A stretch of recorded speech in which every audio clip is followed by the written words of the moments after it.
Saúdo a todos com a paz de nosso Senhor e Salvador Jesus Cristo. Damos graças a Deus por mais uma vez estarmos juntos examinando a santa e bendita palavra de nosso Senhor e Salvador Jesus Cristo. Rogo a Deus, juntamente com os irmãos, juntamente buscamos a Deus e pedimos a Ele que nos abençoe e nos dê a direção do seu Santo Espírito, quando mais uma vez buscamos a compreensão de sua santa e bendita palavra.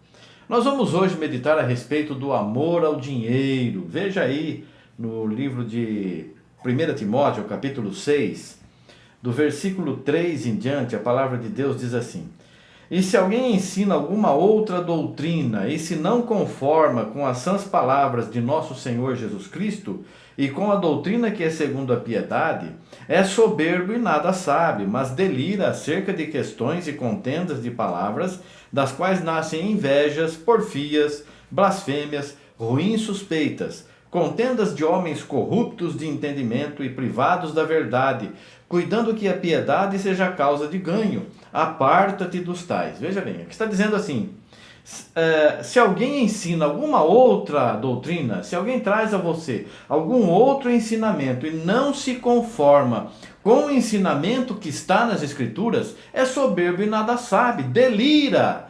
É uma pessoa que não sabe o que está falando, pode até falar bonito, palavras que nos comovam, mas não são palavras verdadeiras.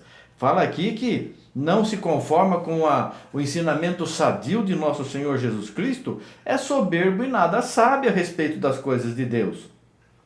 E desses ensinamentos carnais, humanos, nascem, diz aqui, invejas, porfias, blasfêmias, ruins suspeitas, contendas de homens corruptos de entendimento e privados da verdade, cuidando que a piedade seja a causa de ganho. Aparta-te dos tais. Privados da verdade, porque eles nunca chegaram à verdade, estão até proibidos de conhecer a verdade por causa do coração maldoso que eles têm. E nós temos que nos apartar dessas pessoas. Não é esperar que o ministério tome providências, tome atitudes.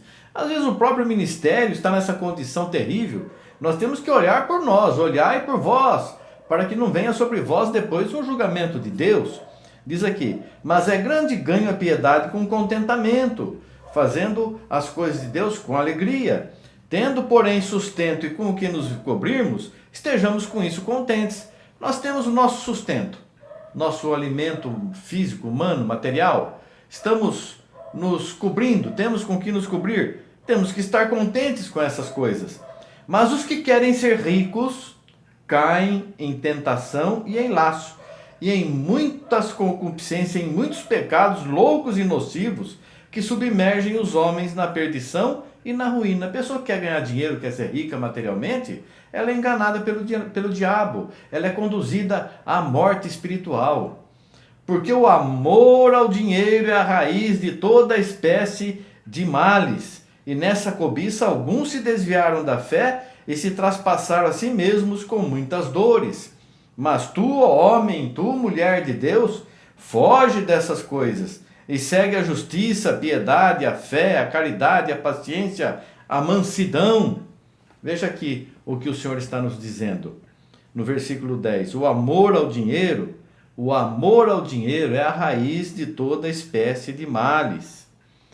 Não é o dinheiro que é ruim, é o amor ao dinheiro. A pessoa se entrega totalmente à busca das coisas materiais, do dinheiro, das possessões terrenas.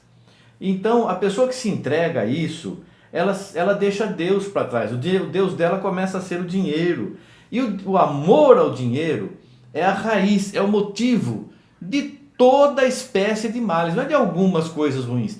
Todas as coisas ruins têm como raiz o amor ao dinheiro, o amor às coisas materiais, o amor ao poder, o amor ao dinheiro, enfim. A pessoa se entrega ao dinheiro e dali nascem muitas coisas ruins. E quem quiser ser rico não está se contentando com as sãs palavras de nosso Senhor Jesus Cristo. Quem quer ser rico é soberbo e nada sabe, Porque nós temos que obedecer a Jesus. Tendo o que comer e o que vestir, esteja contente. Tem gente que tem o que comer, tem o que vestir, tem carro, tem vários bens e ainda quer mais, quer mais, quer mais. Veja lá em Eclesiastes capítulo 5, Eclesiastes capítulo 5, vamos ver, capítulo 5, o versículo 10, diz assim: o que amar o dinheiro, nunca se fartará de dinheiro, e quem amar a abundância, nunca se fartará da renda. Também isso é vaidade. Então a pessoa que ama o dinheiro, ela nunca se farta, ela sempre quer mais, quer mais, quer mais, quer mais. Não tem satisfação, não tem prazer nas coisas, porque quer mais dinheiro. Quanto mais tem, mais quer. E não se contenta, não. E não pensa que vai viver uma vida gloriosa, glamurosa. A pessoa é com a mão fechada assim, ó, não quer gastar, não pode, porque é o Deus dele. Quem que vai ficar jogando Deus fora, né? A pessoa tem o dinheiro como um Deus. Então nós vemos que o Senhor tem nos alertado, tem nos mostrado. Em Mateus capítulo 5, no versículo 3, nós vemos aqui, vamos ler aqui Mateus capítulo 5, o versículo 3, diz assim para nós. Mateus capítulo 5, versículo 3, diz aqui: bem-aventurados os pobres de espírito, porque deles é o reino dos céus. Bem-aventurados os que choram, porque eles serão consolados. Bem-aventurados os que têm fome e sede de justiça, porque eles serão fartos. Nós temos que ser pobres em tudo, pobres de espírito, porque o evangelho está sendo anunciado aos pobres. É Mateus capítulo 11, o versículo 5, diz aqui: os cegos vêm, o Senhor Jesus falando para aqueles que João havia enviado. E Cristo enviou 2 dos seus discípulos a dizer-lhe: és tu aquele que havia de vir ou esperamos outro, João? E Jesus respondendo disse-lhes: ide anunciar a João as coisas que ouvis e vedes. Os cegos vêm, os coxos andam, os leprosos são limpos, e os surdos ouvem, os mortos são ressuscitados, e aos pobres é anunciado o evangelho. Veja só, aos pobres é anunciado o evangelho, porque o rico já tem a sua consolação.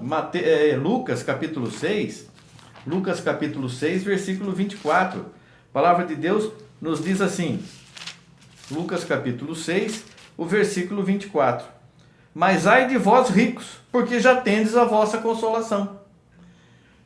E qual a diferença do rico e do pobre perante Deus? Diz assim em João capítulo 14, versículo 16, a palavra de Deus nos mostra uma coisa gloriosa. Diz assim, João 14, 16. Eu vou ler o 15.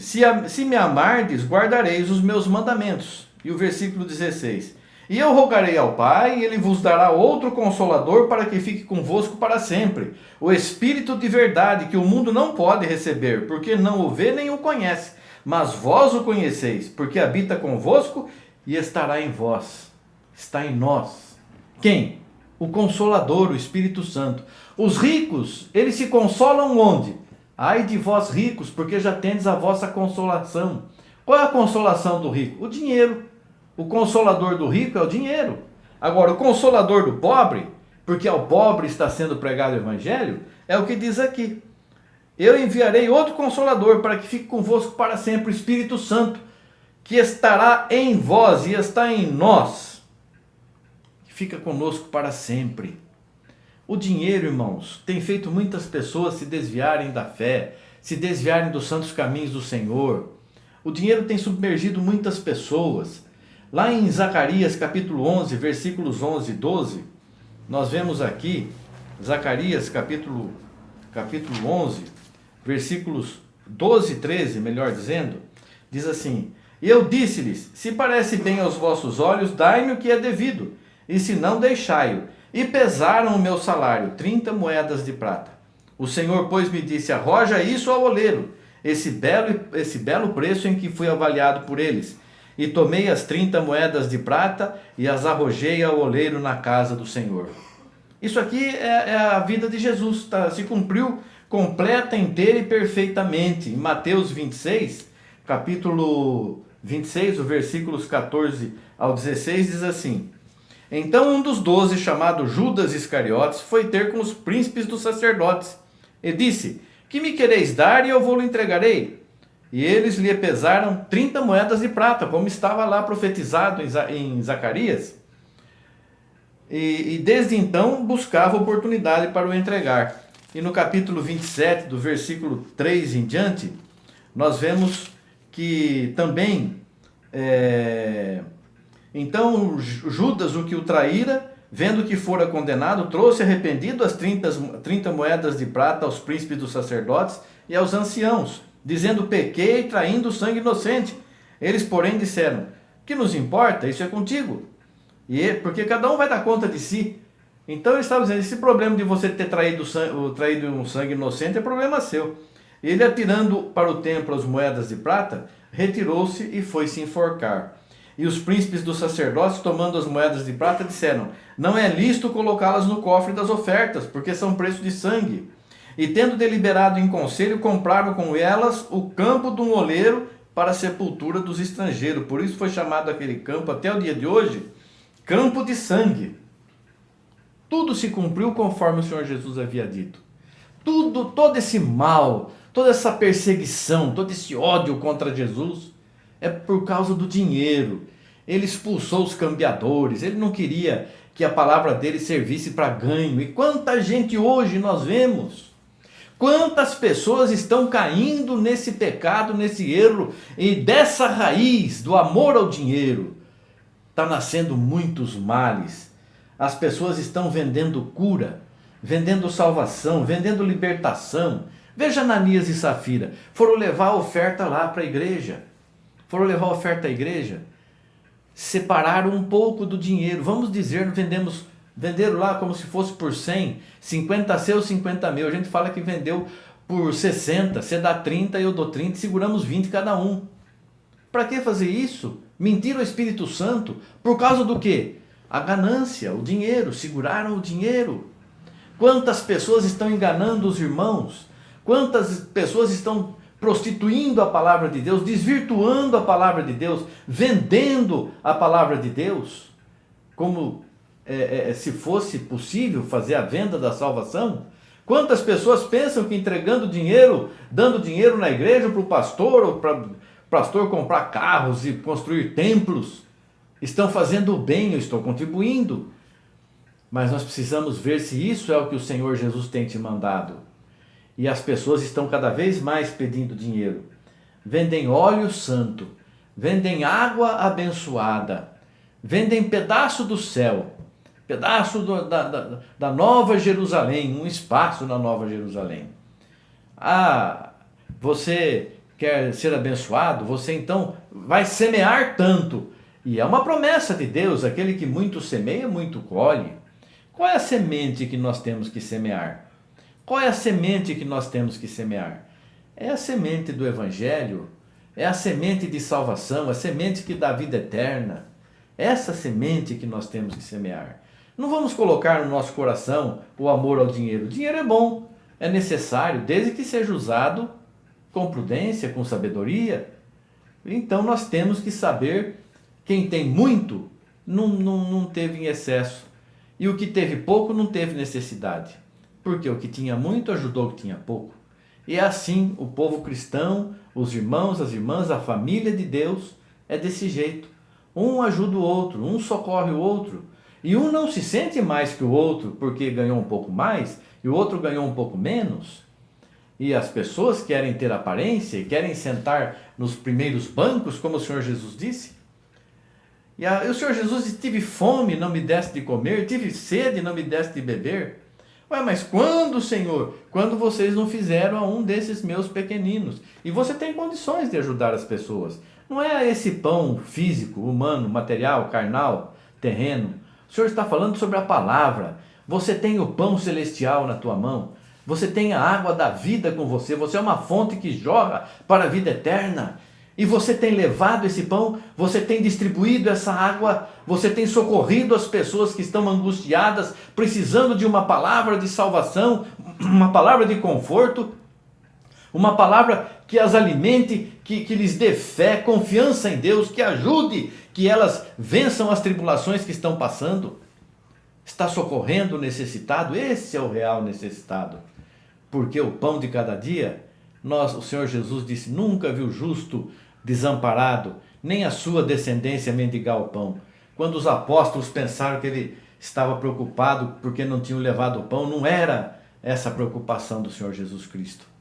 Então, irmãos, vamos colocar o nosso coração nas coisas de Deus. E se alguém não se conforma com essas palavras, com as sãs palavras de nosso Senhor Jesus Cristo, que acha que tem que ter dinheiro, que a bênção deste mundo é dinheiro e que Deus vai abençoar. Ele não nos chamou para ser rico, não. Ele nos chamou para morarmos na Nova Jerusalém. Lá não precisa de dinheiro, não precisa nada. As ruas são de ouro, diz a palavra. Comparando com as coisas deste mundo, nós vamos pisar em ouro. Vai ser lugar para... As coisas que para esse mundo são maravilhosas, para Deus não tem valor nenhum.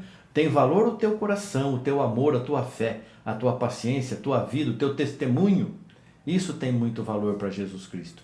E Ele tem dado a você muito pão e muita água da vida, para que você distribua, ajude, socorra, e que você faça a obra que Ele te levantou para fazer. Que Deus te abençoe, querido irmão, querida irmã. O Espírito Santo fale mais alto no teu coração, agora e sempre, em nome de Jesus Cristo. Amém. Graças a Deus. Obrigado, Senhor. Amém. Amém.